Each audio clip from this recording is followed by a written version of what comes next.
today. There we go. There we go. Last Sunday, was it just last Sunday, the candlelight was held here? I was at Caleb's soccer game in Pittsburgh. This was a rec league. He was the goalie in the first half. And oh my goodness, the goals he blocked, I don't know how he did it. I said, honey, you must not have any knees left.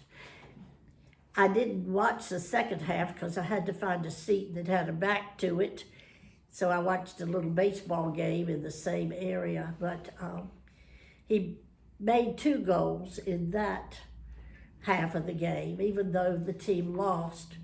And he said, Grandma, you didn't watch me. I said, no, honey, but I sure watched a good little girls' baseball game. And he thought that was okay. Today's message is about choices. And I had the choice of spending Christmas with my family in Pittsburgh. And Luke and Caleb, my biggies, were there at Tim and Don's and Zach's for the Christmas holiday. So I got all 3 grandsons, which was a joy. And my little one, Zachary, of course, was born at a time when his grandmama was getting older. And so I haven't been driving up to Pittsburgh to spend the kind of quality time that I did with the big boys. The first night I was there, which was Saturday, Zachary was even tireder than I was. The flight had been long and I was glad to be settled in their home, but Zachary had not had a nap. And I told Dawn and Tim that I didn't want to stay. He was such a pain in the gazornus, Mary. But the next morning, after a good night's sleep, he came into the dining room and he looked at me and he said, Grandmama. And I said, you doggone right, it's Grandmama. So we started a 5-day love fest, he and I, during which we watched the Polar Express 7 times. At least I watched it 7 times, and he may have watched it more than that. But it was okay because we got to snuggle. Grandmama, sit right here, he said. And so I did. So I missed being here, and I delighted in being there. We live in choices, don't we? We live among choices, some of which we make intentionally, and some of which are made for us, and some of which are made by the seat of our pants, and some of which are made for us. So I spent Christmas. I got there Saturday night and left early Friday morning, so however many days that was. So 2 days after Christmas, literally thousands of Muslims, Christians, Jews, atheists, and others arrived at the Pittsburgh airport to catch planes home from the holiday or to go somewhere for their vacation. I was among them, thanks to Dawn's kindness and willingness to get up early enough to drive me the nearly hour-long trip from their home to the airport and still not be too late for work. When we arrived, my daughter-in-law found the concierge who arranged a wheelchair and driver for me, and she hugged me goodbye and left me in the pleasant company of Frank, who it turned out was pretty new to his job. It was just fine though, because we had several hours before my flight. So I didn't get anxious when he stopped here and there to ask someone more experienced if he was going in the right direction to take me to where I was supposed to go. And he did. And along the way to the gate A10E in United, we passed a McDonald's. Now, I had not had breakfast. I had had a cookie, but I decided I would get an egg biscuit at McDonald's. Wondered if they were the same as they are here. And so I ordered an egg biscuit and was told, well, we don't have the folded eggs. We have the round eggs. And I thought, well, gosh, I wanted a folded egg. No, I said, well, what's the difference? And he said, well, the round eggs, and he did this, and I started to say are round, but I didn't. I said, are fried. And he said, yes, the round eggs are fried. I said, well, that'll be fine. So I got an egg biscuit and a Diet Coke for less than $5. Now, I dare you to go to any McDonald's in town and get an egg biscuit and a Diet Coke for less than $5 in Winston-Salem. And I was at the airport, and I was pretty pumped at that. So I got to my gate. Frank left me, told me someone would help me there to help me get on the plane. And I ate my round fried egg and my biscuit. And the biscuit tasted pretty much like they do here. And so it was a good start to that part of my day. I got a little sidetracked telling you about the McDonald's, but that was an important part of my morning. When Frank left me, there was only one other person in the gate area, pretty good-sized gate area, but our flight was still 3 hours ahead of it. I was there very early. And this woman who was sitting there and I began to talk. Can you imagine? But it was true. It turns out she's just a delightful woman. And we talked and we laughed. She works for the NFL, and she's one of the ones who does the written commentary on the football games. Today she is working the Carolina Panthers and Florida. The team in Florida. I'm sure there's more than one. So I enjoyed talking with her so much, and we had just lots of laughs and so forth. And the flight was full. We got on board. After a couple of hours, she and I said, "See you later," and I was pushed to the front of the line, and I got in the plane before anybody else did.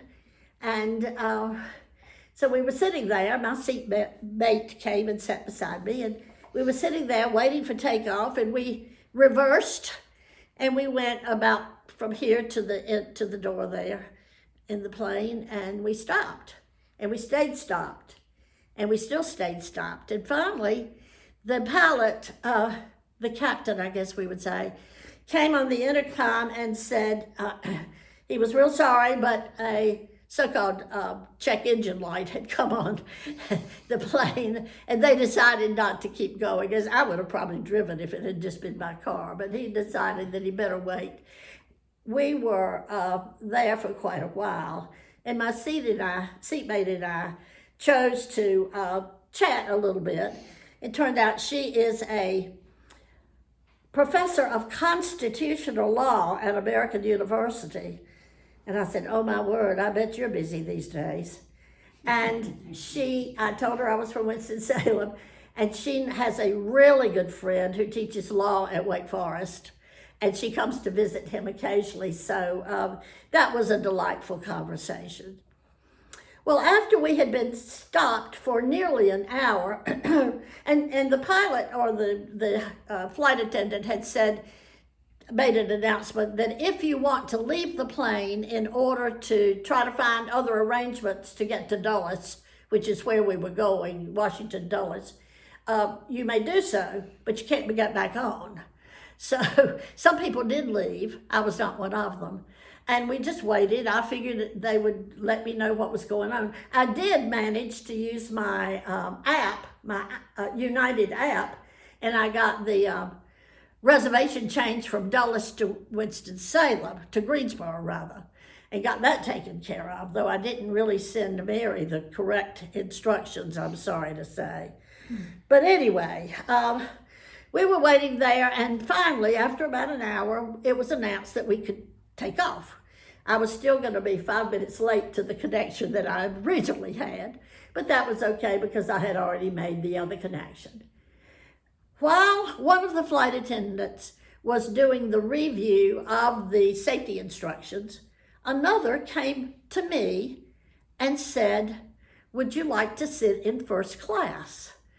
Well, now answer that. How would you answer that? And I said, well, why? And she said, "There's a woman in first class who thought you might enjoy riding the rest of the way to Dulles in first class." And I said, "Well, what on earth?" And I figured it had to be the woman I had spoken with earlier in the airport. And sure enough, I told my seatmate, I said, "I'm sorry, you're my new best friend, but I'm not turning down the chance to go in first class." And so I went up there, and sure enough, it was Kathy, whose name I hadn't known at the time, but we introduced ourselves. And I said, "Did you do this?" And she said, "Well, I might have." She said, "I kind of thought you'd like it." Now, I don't know what she had to do to get me to sit there, but my son said, "She did what?" So good for her. So we managed to get from Pittsburgh to Dulles Airport, and I meant to say, I've been choosing not to look at my script here. On the same plane was a family who I had learned in the airport had a combined 6 children under the age of 6 with them. I think it was several siblings riding together and their children. Now, that sounds like a disaster in the making, particularly with an hour-long wait in the plane. But I did not hear one sound, not one grumble, not one anything from anybody, even the children on that plane.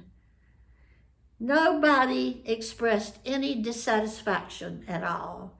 Now, by now, I've been at the airport and in the airplane for a total of about 4 hours, a little over 4 hours, and I haven't yet heard a discouraging word.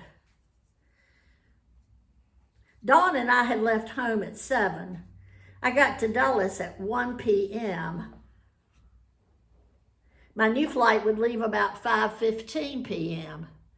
So I had another 4 hours to wait in an airport full of passengers whose flights had been delayed or postponed or canceled.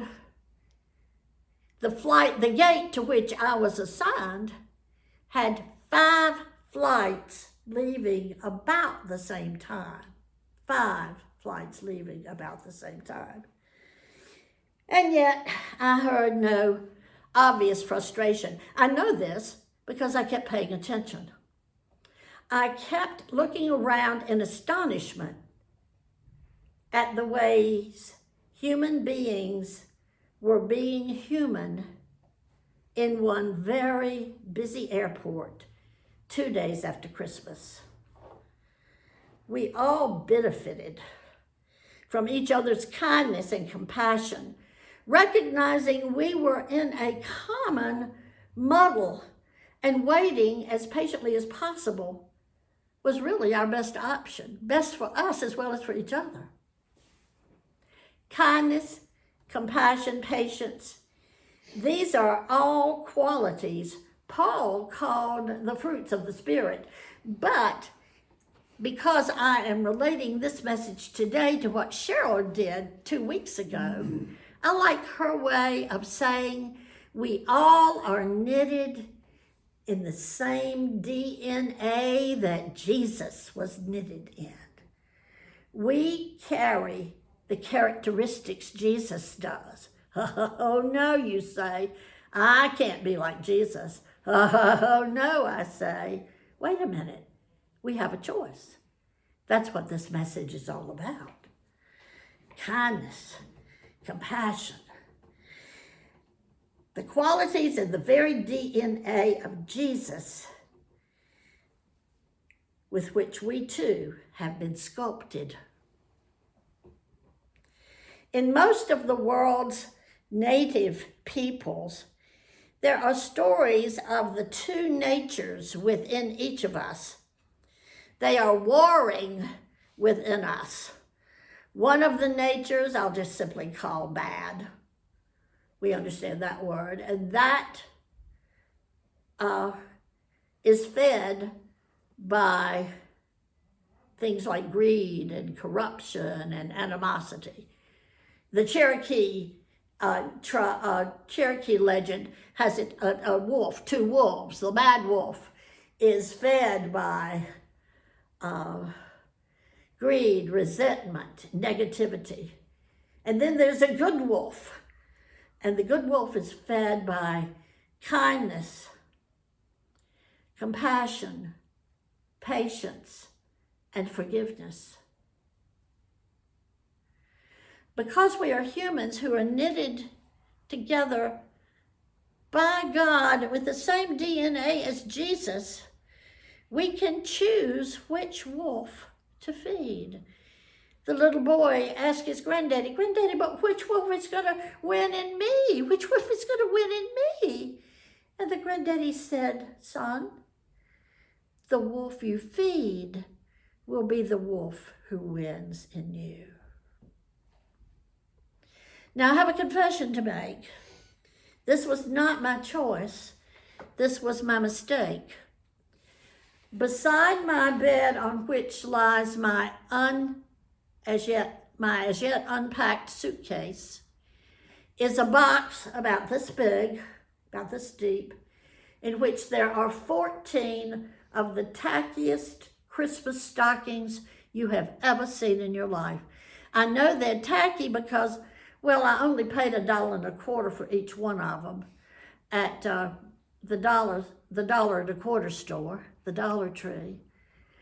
But inside each of those stockings are about 5 or 6 slips of paper, I'm gonna cry, on which I have written some of the qualities that I believe Jesus had, that we have access to because we are created in the same DNA. Kindness, compassion, patience, and so forth. Now, I worked hard on making they don't look like it. They look as tacky as the stockings. But I spent several hours cutting them out and doing all this, and they're home on my bedside. I'll bring them next week. I made 14 of them, so twice as many can show up next week and still get a Christmas stocking. Only if they've seen the sermon, though. We'll have to make sure they've watched it. The stockings are not magic. The slips of paper I've put in the stockings are not magic. They will not turn you into little Jesuses. They simply are there to remind you that you have a choice. Perhaps, like some of us, we neglect to take care of ourselves. So self-control is one of the choices, or self-restraint, or patience, or goodwill. There's several. I have a list of about 30 of them that I keep available to look at in emergencies, of which I have many. It's not a magic stocking, but you could pull out a slip with the word patience on it just when you need patience the most, or maybe not. But we remember that in great part, the Christmas story is one which reminds us we have choices. We have choices. Jesus didn't come as a magic beam from above, but as an example of the choices that we have. The choices we make can make the impossible possible. Oh, I can't be that way. Oh, I'm not that way. Oh, I can't do that. It's impossible. The choices we have give us the choice of making the impossible possible, such as crowded airports being peaceful rather than frantic, as I observed on Friday. Now, some of you know how much I absolutely love the poem David Teague gave us several years ago, The Miracle Dreams. It may have been read, it was read, on the Christmas candlelight service. But I don't want to miss an opportunity to read it again when I'm talking about the impossible becoming possible. When I'm talking about choices, which we could say sometimes, well, it's my dream to be more patient. The Miracle Dreams is by Susie Best, but I always give credit to David because he brought it to us as much as 20 years ago for sure, and maybe more. That night, when in the Judean skies the mystic star dispensed its light, a blind man moved in his sleep and dreamed that he had sight. That night when shepherds heard the song of hosts, angelic choiring near, a deaf man stirred in slumber's spell and dreamed that he could hear. That night when in the cattle stall slept child and mother sleep by jaw, a cripple turned his twisted limbs and dreamed that he was whole. That night when o'er the newborn babe the tender Mary rose to lean, a loathsome leper smiled in sleep and dreamed that he was clean. That night when to the mother's breast the little king was held secure, a harlot slept a happy sleep and dreamed that she was pure. That night when in the manger lay the sanctified who came to save, a man moved in the sleep of death and dreamed there is no grave.